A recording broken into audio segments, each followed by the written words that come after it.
There is a place deep in the ocean where pressure is 1,000 times stronger than that we're used to at the surface. This force is enough to turn an unprotected human into dust instantly. Well, maybe more like mud. Anyway, that's why explorers need some serious preparation and equipment to survive in such extreme conditions down in the Mariana Trench.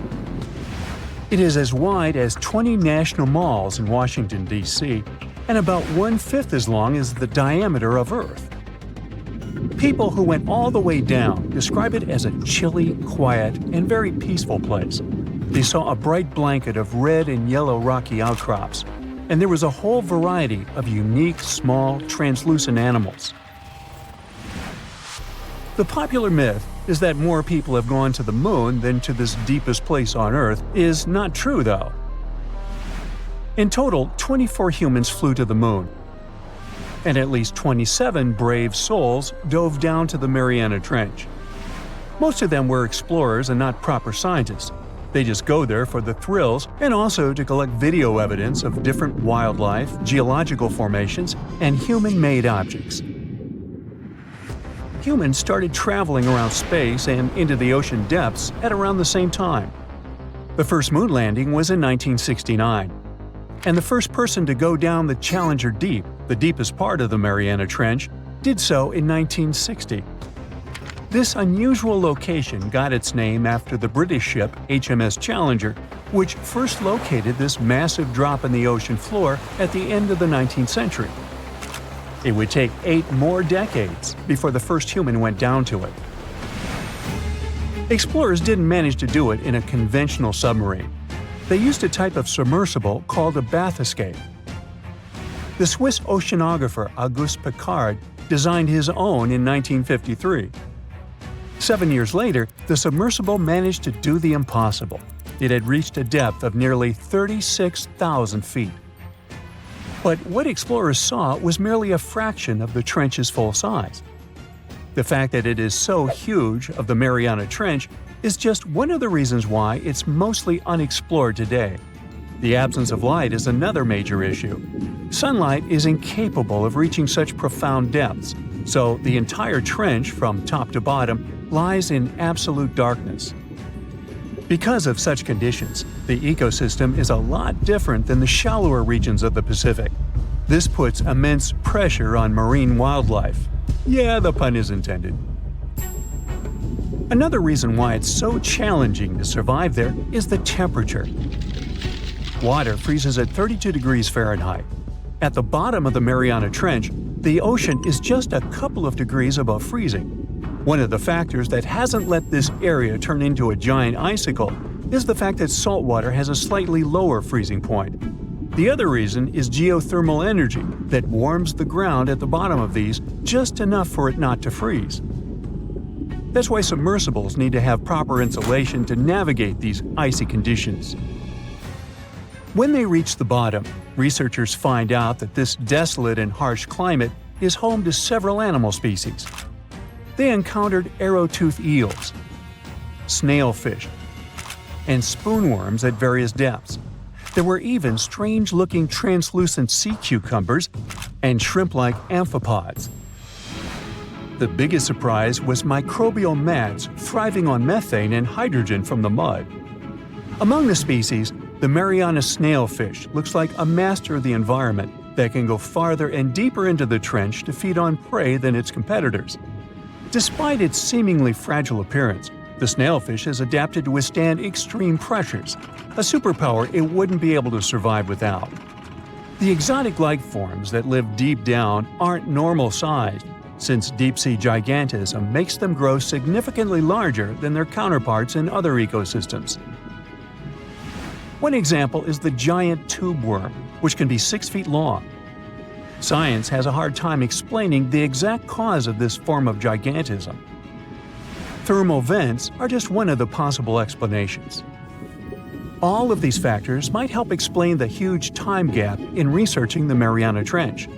The first successful dive after the 1960 expedition came only in 2012. That's when the famous Canadian film director James Cameron went down in the deep-sea Challenger. Because few scientists have gone that deep before or after Cameron, There is no map of the deepest point on our planet. We know very little about the oceans that cover 2/3 of the Earth's surface. Researchers have mapped out only 5% of them so far. Science still has a lot to discover in the Mariana Trench and other unexplored places on our planet. The Amazon rainforest stands as the best example of the world's most unexplored regions. The list of reasons why this part of South America is unknown starts with its wildlife: jaguars, anacondas, piranhas, black caimans, and Brazilian wandering spiders are just some of the creatures that pose a risk for researchers. Relentless year-round rainfall induces heavy flooding. Add to all this some treacherous river currents, and you can see why scientists have mapped such a small percentage of the Amazon to date. In just one region of Brazil, near Peru, there are at least 14 tribes that have never had contact with the outside world. The national authorities intend to keep it that way. Isolation of these indigenous people is the best way to protect their future. The same goes for a remote island in the Indian Ocean. After the tragic tsunami of 2004, helicopters flew over North Sentinel Island to make sure its inhabitants were alive and well. Meanwhile, the Sentinelese weren't thrilled. They took up bows and arrows to drive away the unwanted visitors. This tribe is one of the last uncontacted tribes on Earth. Although anthropologists and filmmakers visited the island in the late 1960s, we still don't know much about its indigenous population. It sits a long way off any shipping lanes in the Bay of Bengal. North Sentinel has no natural harbor, and it's surrounded by a shallow reef. This makes access to the island possible only by boat. The Indian officials who lay claim to the island have prohibited outsiders from visiting the island for safety reasons. The estimates on how many people inhabit the island vary significantly, from as few as 15 to as many as 500.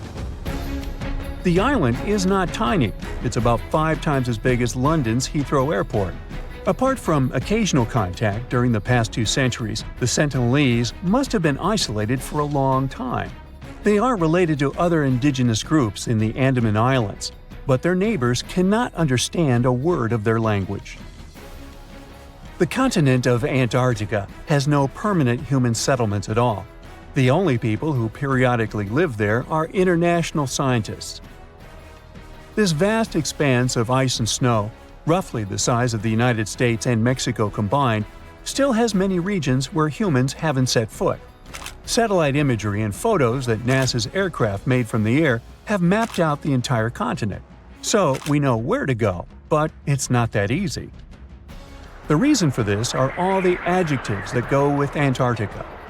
It is the coldest, windiest, driest, and brightest of the 7 continents. This makes it virtually unlivable. More than 99% of its surface is covered with a permanent sheet of ice. Its thickness ranges from 1 mile to as many as 3 miles in some places. That's half the height of Mount Everest. Now, the Himalayan range contains the world's tallest unclimbed mountain. It is also the tallest mountain in Bhutan.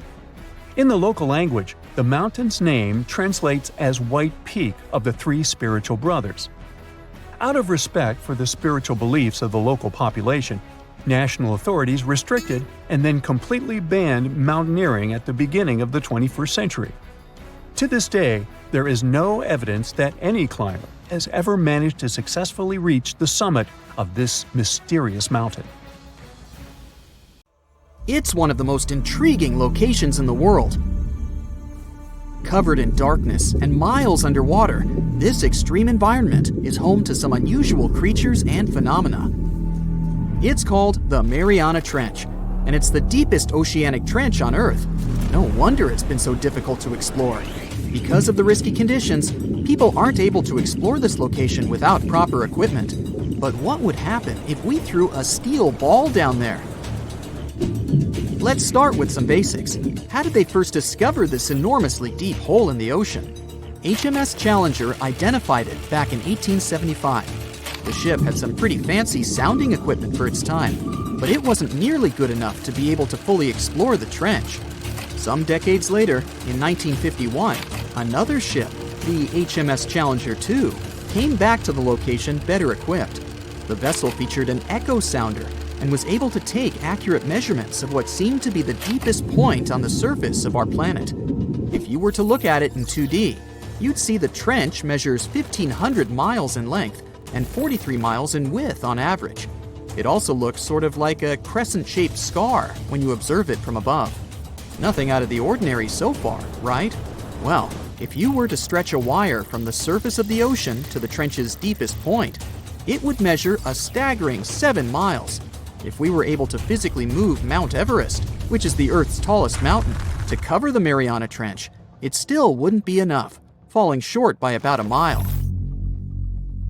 Because the Mariana Trench is so deep, it's almost completely covered in darkness, as light can barely get through to such extreme distances underwater. The temperature isn't any friendlier either, just a few degrees above freezing. But the most dangerous feature of them all is the water pressure. Right at the deepest point of the trench, the amount of pressure is about 1,000 times higher than the standard atmospheric pressure.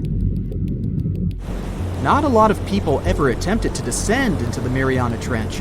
In fact, the first organized attempt took place more than 60 years ago. It was done by Jacques Piccard and Don Walsh in a submersible. They only spent about 5 hours on their descent and a mere 20 minutes at the bottom. Alas, they weren't able to take any pictures. Until these two scientists were able to descend, specialists believed there was little to no chance that life could exist down there, given the conditions, most notably the extreme pressure. But while at the bottom, the submersible's floodlight caught sight of a creature. It was a very flat one indeed. As you can imagine, resources here are very scarce. What kind of creatures live down here? And how do they survive, given the harsh environment? Surprisingly, there is quite an abundance of wildlife living in the Mariana Trench. Some of these creatures fall back on chemicals to survive, like methane or sulfur, while other kinds of fish nibble at the marine life that's, well, weaker than them on the food chain. The most common creatures found here are xenophyophores, amphipods, and small sea cucumbers. Some of them adapted by hardening up their shell using aluminum harnessed from the seawater.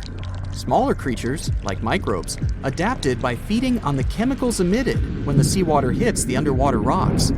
They consider the Mariana snailfish the rock star of the area in terms of wildlife. They're small, ranging from 3 to 9 inches, translucent, and lacking any scales. But they're the top beast of prey in the area. It's no wonder some people started to believe that the ancient Megalodon might still be living here. What was a Megalodon, you might be wondering? It was the largest predator ever known in our planet's history. Basically, the biggest and nastiest shark ever to have lived. Scientists believe it's been extinct for quite some time, and the idea that it might still be hiding in the Mariana Trench doesn't have a lot of supporting information. The Megalodon would have needed to learn to navigate in complete darkness.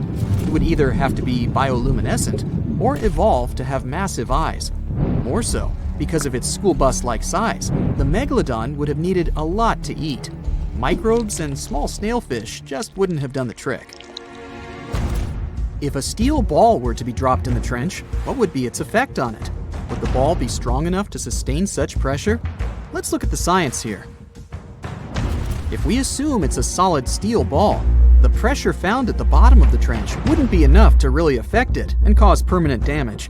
It would take it a solid 12 minutes to reach the bottom of the ocean, though. What about the temperature? Well, it turns out that the difference in temperature on the surface and at the bottom of the trench is quite impressive, a difference of about 86 degrees Fahrenheit.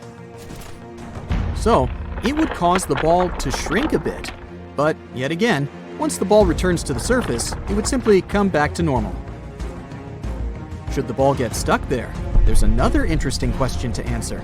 Would corrosion affect it? Corrosion of steel is highly dependent on the amount of oxygen in the water. The amount of oxygen dissolved in water remains constant at depths greater than 3 miles. I'll spare you the math, but it would take more than 10,000 years for the steel ball to completely rust under the sea. I can't help but wonder though, what would it take us humans to be able to survive at such extreme depths? Let's look at what was used in the past to explore this mysterious location. A little thing called syntactic foam. Why? Because it's the only material that can both float and resist the amount of pressure found here. Without this sort of protection, our lungs would rapidly collapse here. More so, the pressure from the water would push liquid into our mouths, replacing the much-needed oxygen with water. Then, there would be the much-needed ability to be able to come back to the surface, should anything not go as planned. One of the vessels that went for a deep dive here had 1,000-pound steel weights attached to it, so it would ensure its sinkage. These weights were connected to the ship by a special type of wire that had an increased corroding time of 11 to 13 hours in seawater, just in case something went wrong down there, and they'd have to bounce back faster. Given the harsh conditions here, the problem of oxygen supply is really important too. Any vessel looking to descend into the Mariana Trench again would need to consider some sort of device that can recycle the air in order to reduce the amount of oxygen that needs to be transported down there. And the last, but definitely not the least of all problems, would be electricity. There surely isn't a power socket down there for you to charge your phone. So, there needs to be enough battery life to support all the necessary equipment, communication, oxygen supply, lighting devices, and so on. None of these problems seem to be quite the challenge anymore, since, as of recently, you can buy a tour of the Mariana Trench. 3 lucky individuals were part of such a project back in 2020. They were submerged in a 3.5-inch thick titanium sphere. This ensured that they didn't feel any pressure changes and physiological stresses whatsoever. Each of the guests took part in an individual trip that had an estimated length of about 14 hours. The descent itself took over 4 hours. Once they reached the bottom, they got the chance to witness some of the most extraordinary creatures on the planet. Then it was time to start the 4-hour ascent back to the surface. Can you swim? Good. Because you're going on a journey to the deepest point of the Pacific Ocean. Now, put on your flippers. The very bottom of the Mariana Trench is awaiting. Now, get in the water. Really, come on. All right. 1 foot underwater. That's the depth you can swim with no special gear like a mask. Hey look, must be some tourists. Or whales. 10 feet underwater. That's a little deeper than the public pools and beaches around the United States. You can see colorful fish and even phytoplankton that feed on the sun's rays. 26 feet down. This is the depth at which the foundations of the floating city of Venice in Italy stand. Builders laid columns at that depth on which they later built houses and streets. 30 feet underwater. You start to feel a lot of pressure. When you're on the surface, you're under atmospheric pressure, 15 pounds per square inch. But here, at 30 feet, that pressure is doubled. All the air pockets in your body, like your lungs or ears, begin to compress from this pressure, giving you discomfort. But no worries, your organs are soft and elastic, so you can keep diving. 40 feet underwater. Oops, you're running out of air. An average person can hold their breath for 30 to 90 seconds. The current record is an incredible 24 minutes and 37 seconds. Gasp. Okay, you'll need some diving equipment to continue your descent. There you go. Thank you very much. Tourists dive to this depth to look at reefs and corals. You don't need special skills for that, but you can't dive any deeper without training or a license. 45 feet down. Be careful. There's sharks swimming here looking for food, like you. Sometimes tourists descend to this depth in a safe cage to see the sharks up close. You're better off staying away from these predators and not attracting their attention. So make sure you're not wearing any bright and shiny jewelry. Sharks love that kind of thing. 62 feet underwater. You could see the Aquarius Reef Base Lab in Florida at this depth, if you were in Florida. It's really an entire building with rooms for exploring the seafloor, accessible through a hatch. 105 feet down. You see a strange bell hanging from a chain. People used to use these things for deep diving about 400 years ago. They'd lower a bell on chains with divers inside from a ship. There was enough air inside the bell for them to breathe. That way, they could explore sunken ships with treasures. 140 feet. At this depth, you could find an entire sunken city in Qianda Lake, China. You can still see streets, houses, and temples there. 330 feet. Whoa! You almost hit a huge blue whale. How could you miss it? These guys, the size of 2 train cars, usually dive to that depth. Shh! Let's listen to them sing for a while. It's beautiful. Now, let's keep going. 660 feet. This is where most of the ocean life ends. Sun rays hardly penetrate any deeper into the water. Everything below are unusual fish like this angler. They have such an unusual appearance because they have to adapt to the high pressure here. 702 feet underwater. This is the last mark where you'd see a human without diving equipment. This man holds the title of the deepest man on Earth, and he's the only one who has managed to get to this depth. The water pressure on his body here was 20 times greater than that on the surface.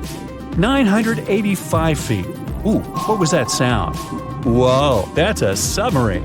That's the maximum depth they can dive to. Some of them can reach speeds of 26 miles per hour. Fun fact, an ostrich can run twice as fast, but she can't swim. 1,090 feet. Say bye to this scuba diver. You won't see them any deeper than this. The world record was set in the Red Sea. It only took the diver 12 minutes to reach this depth, but it took him a whole 15 hours to return to the surface to avoid decompression sickness. So now you get an atmospheric deep diving suit. It's completely sealed, and you won't feel the insane water pressure on your body in it. 1,454 feet. If you stuck the Empire State Building in the water, its tip would be here, and all the carpet inside of it would be wet. 2,300 feet down. The water pressure here is 70 times greater than on the surface. The flexible plastic parts of your suit can't withstand that kind of pressure. So here's some urgent delivery. It's an ultra-deep submersible. Now you can continue your dive all the way down.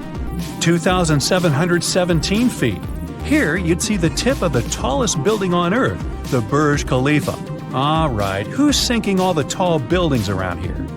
5,387 feet.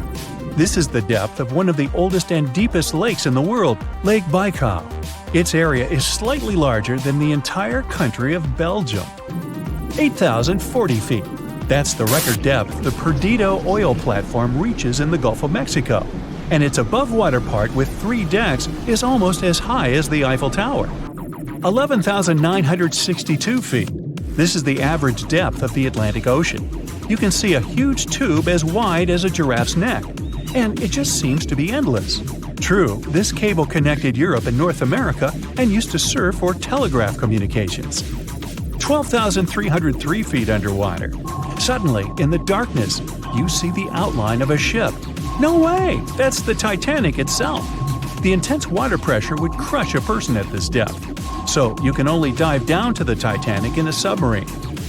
13,123 feet. Whoa! Here would be the end of the deepest mine in the world, Imponen Gold Mine in Africa. But you still have deeper places to go. Let's speed up. 20,000 feet. Here you can see the deepest debris of an old ship. The USS Johnson sank more than 70 years ago. You can still clearly see the number 557 on its bow. 26,200 feet. Here, in this total darkness, you'll find the deepest fish in the world, the Mariana snailfish. They're as long as a domestic kitten and have almost transparent skin. Their eyes are poorly developed for vision because the sunlight never reaches this deep. 29,030 feet. If you take Mount Everest, flip it over, and stick it into the Mariana Trench, this is exactly where you'd see its tip. Even though this is the highest point on our planet, you'd still have a lot deeper to go. 35,755 feet down. Here, in the Challenger Deep, you'd still see life. You'd need a microscope for that, though. Bacteria living here feed on organic molecules, similar to oil. A little deeper? Congrats! You've touched the bottom. It's 36,070 feet deep. The pressure here is 1,071 times higher than on the surface. But you're not the first person to have been here. One of the last expeditions to the bottom of the Mariana Trench was in 2012. An American filmmaker descended here in a submarine he designed himself. But the pressure broke some of the engines, so it was hard for him to maneuver here. The sonar was also damaged, and some of the batteries drained. He was in the Challenger Deep for about 3 hours and took many pictures and videos. If you look closely at the bottom itself, you can see bubbles. It's carbon dioxide and liquid sulfur. It's freezing here because of the extreme pressure and temperature close to freezing. But there's still life here in these harsh conditions. The 3 microorganisms are most common here: xenophytophores, amphipods, and small sea cucumbers. There's so few of them because they don't have enough food down here. Usually, there's a lot of palm leaves on the ocean floor, which get there from the land. But the Mariana Trench is 124 miles from the nearest islands. So the only food here is old plankton and fish scales from the ocean's upper layers. But it needs to travel tens of thousands of feet to become food for the bottom dwellers. But can you go even lower into the crust of the Earth? Well then, you'll need to unleash your giant drill and fire up the jet engines. You're pushing another 36 miles through the Earth's crust, and here is its edge. You've entered the upper mantle. It's an ocean of hot lava, 1,800 miles deep. You have to literally swim through this, reaching the outer core, another 1,400 miles deep. Then you reach the inner core, another 755 miles, and congrats! You're at the very center of the Earth. I hate to ask, but how do we get out of here? Oh wow, there's a hole in the bottom of the ocean. It seems that the ocean has a leak. But it's not like a leak you would expect, where water is flowing out. It's more like a spring since water is flowing in, not out. This unique leak is something we know as Pythia's oasis. A grad student was the one who accidentally discovered it. He noticed bubbles that were rising to the surface. Normally, bubbles in the ocean tell us there might be some hydrothermal vents, which are hotspots for some pretty cool things. These vents are actually like hot springs on the seafloor, but instead of bubbling with warm water, they release a fluid that has been superheated in the crust of our planet. When seawater seeps into these cracks and travels deep into the crust, it comes into contact with the extremely hot mantle. This heats seawater to very high temperatures, and as it moves back up towards the surface, it carries dissolved gases and minerals. When the hot fluid shoots out of the vents, it mixes with the surrounding seawater and quickly cools down.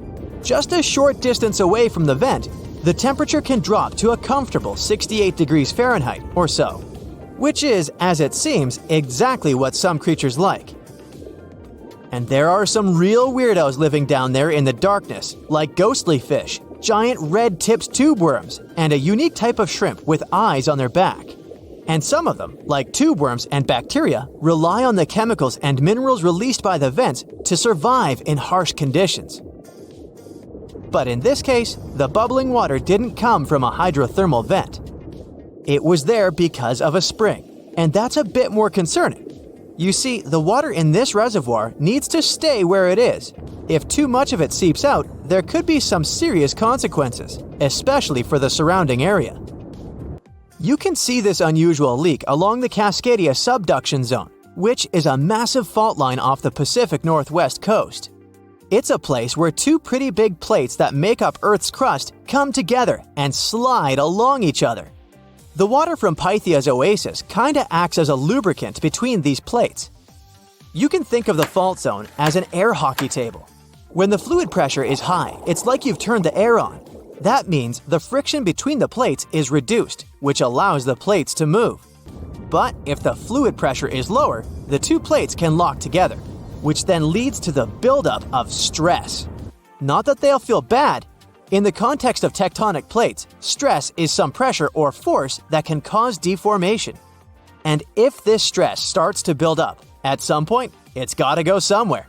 When it's too much, it can trigger earthquakes and most likely, not small ones.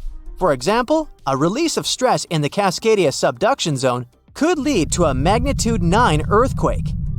For comparison, the biggest earthquake we've ever recorded happened in Chile in 1960, and it had a magnitude of 9.5.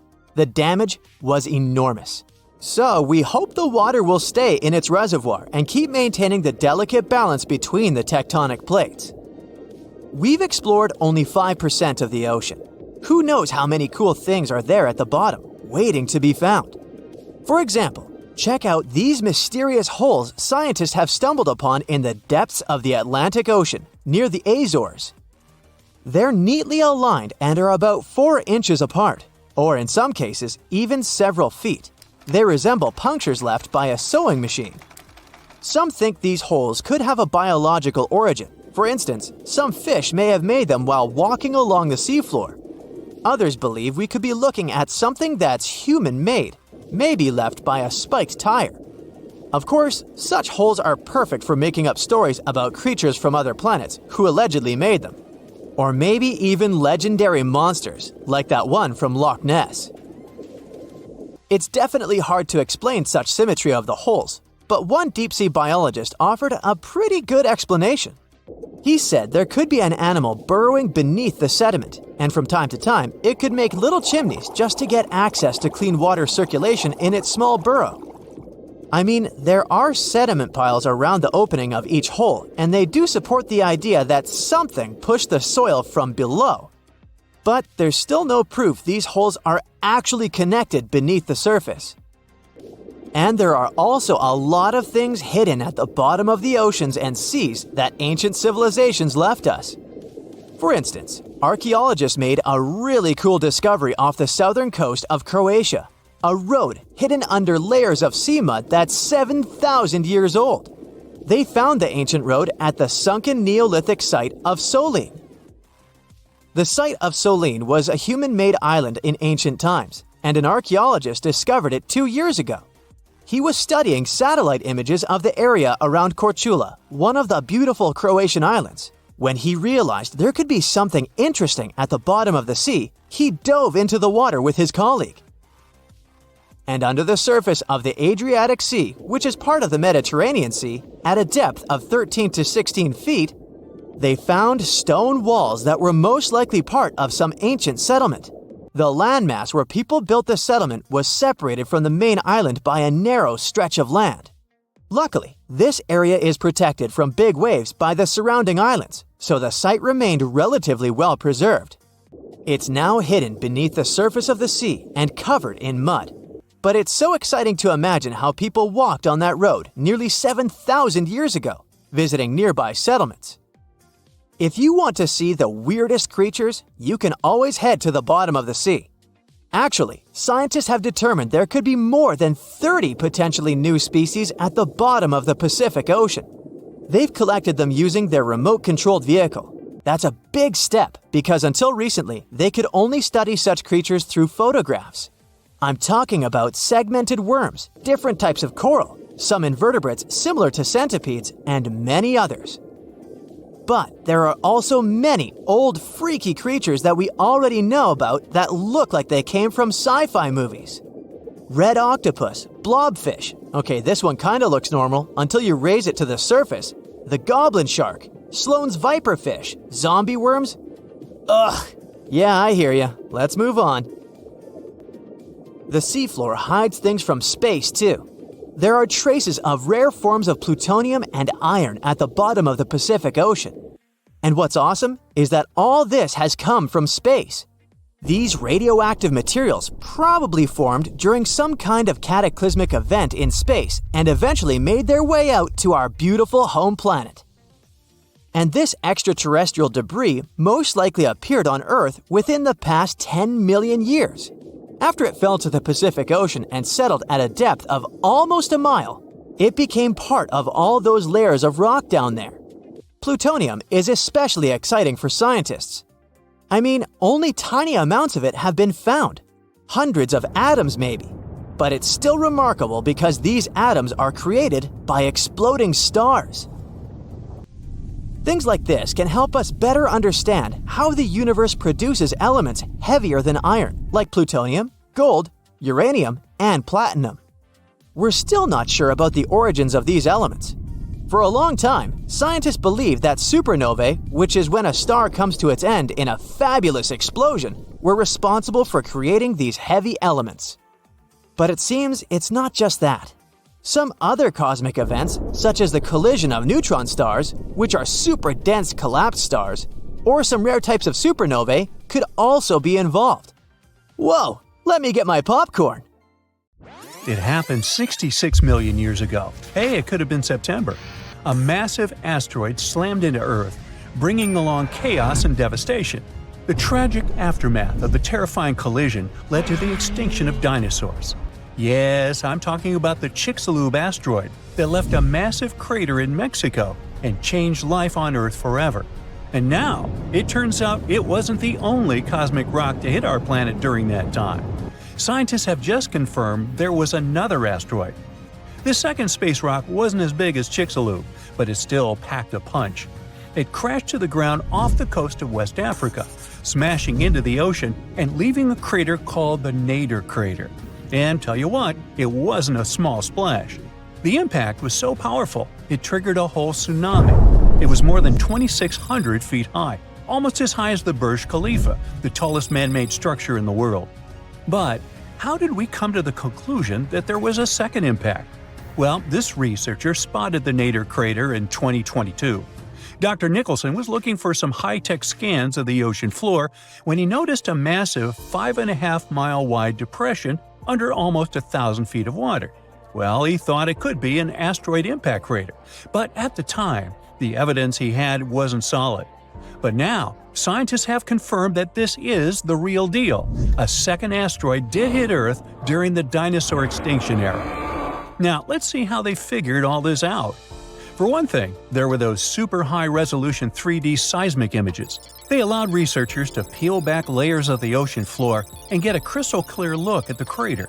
It was like going from a blurry old ultrasound to the kind of 3D scans where you can see every little feature. Their findings confirm that the crater was left by an asteroid, somewhere between 1,500 to 1,640 feet wide. And it didn't just create a hole in the ground. The impact was so intense that it produced a central peak, formed escalating ridges around the crater, and even left a damage zone that stretched out for thousands of miles. Using those super detailed images, the scientists have managed to reconstruct what happened right after the asteroid hit the surface of our planet. First, it slammed into the ocean, creating an initial bowl-shaped crater. As the shockwave spread, the seabed was shaken so violently that it triggered landslides, and the soft sediment surrounding the crater collapsed inward, creating a noticeable brim. As you already know, the impact also triggered a tsunami, and it was so shockingly powerful that its waves didn't just go outward, they actually turned back towards the crater, leaving huge scars on the ocean floor. And this wasn't just one big wave. No, it was a whole series of them, a train of tsunamis smashing everything in their path. Now, this second asteroid impact is a huge deal for scientists. It's a rare opportunity to study a marine impact crater in such incredible detail. There are only about 20 confirmed marine craters in the world, and none of them have been captured with this level of precision before. Plus, this data allows scientists to test new ideas about how craters form in water. You see, unlike craters on land, marine craters are hidden under layers of sediment, which makes them tricky to study. But with this new 3D imaging, we can look at the crater in all its layers. It's like slicing into a cake to see what's inside. Dr. Nicholson and his team are now dreaming of drilling into the crater and recovering samples from deep below the ocean floor. This would allow them to measure the shock pressure during the impact and figure out what happened in the minutes, hours, and days following the collision. Of course, the Chicxulub asteroid is still the star of the show when it comes to the dinosaurs' extinction. This space traveler was giant, somewhere between 6 and 9 miles wide. It hit Earth at a devastating angle, sending vaporized rock and gas into the atmosphere. It caused an impact winter that lasted for 15 years, because all that stuff blocked out the sun and plunged Earth into darkness. Now, probably the most intriguing thing is that some experts think the Nader asteroid might have been a chunk that had broken off from Chicxulub before it hit Earth. It's still just a theory, but if true, it could mean that Earth got hit by a double whammy from space. Now, let's travel back in time to the year 1908 in Siberia. Look around. You see nothing but trees and rivers. And suddenly, a huge object, around 150 to 300 feet in diameter, dashes through the Earth's atmosphere. Is it a comet? An asteroid? Scientists aren't sure. What they do know for sure is that this intruder blew up in the sky over Tunguska, leading to one of the most powerful blasts in recorded history. It completely leveled the forest below, knocking out 80 million trees over an area of around 830 square miles. And that's an area larger than that of cities like Los Angeles or New York. The trees were literally flattened, and their trunks were stripped of branches. They were also arranged in a bizarre radial pattern around the epicenter. But what if this explosion had happened over a city? Every single building would have been destroyed, and countless lives would have been lost. Luckily, this disaster occurred in a super remote part of Siberia. The creepiest thing, though? When scientists finally reached the area years later, they found no impact crater. No wonder it led to even more mystery. The most logical explanation is that when the object went off in the sky, probably around 3 to 6 miles above the ground, it blew up before it could hit the ground, and still, it didn't stop the blast from leveling an entire forest. Fast forward to 2013 and another mind-blowing event, this time over a much more populated area, the city of Chelyabinsk. It was a regular February morning when an asteroid about 60 feet in diameter entered Earth's atmosphere, lighting up the sky. It was moving at a staggering speed of around 43,000 miles per hour. It blew up in midair, about 18 miles above the city. It was a horrific view, but luckily, the asteroid disintegrated high enough in the atmosphere without hitting the ground. If it had touched down, the city would have been in big trouble, because even though there was no direct impact, the explosion still created a shockwave that tore through the atmosphere, hitting the ground with enough force to shatter windows all over the place. The blast damaged around 7,200 buildings, but fortunately, there were no direct fatalities. Still, it was a major wake-up call. This wasn't just some far-off cosmic event like Tunguska. This asteroid exploded over a modern populated area, and the damage was very real. The good news? Scientists are getting better at spotting such objects before they get too close. Space agencies around the world, like NASA, are tracking near-Earth objects to figure out which ones could pose a risk. But as we can see from these two events, sometimes space rocks can still sneak up on us. And while the chances of a major impact are low, the stakes are really high. At the moment, there's one asteroid that NASA's keeping an eye on. It's called Bennu, and it's about the same size as the Nader impactor. Bennu is considered one of the most hazardous objects in near-Earth orbit. According to NASA, there's a small chance it could hit the Earth between the years 2178 and 2290, and the biggest risk date is September 24, 2182. But don't freak out just yet. The odds of the impact are only 1 in 2,700. But still, it's a reminder that Earth is always in the cosmic firing line.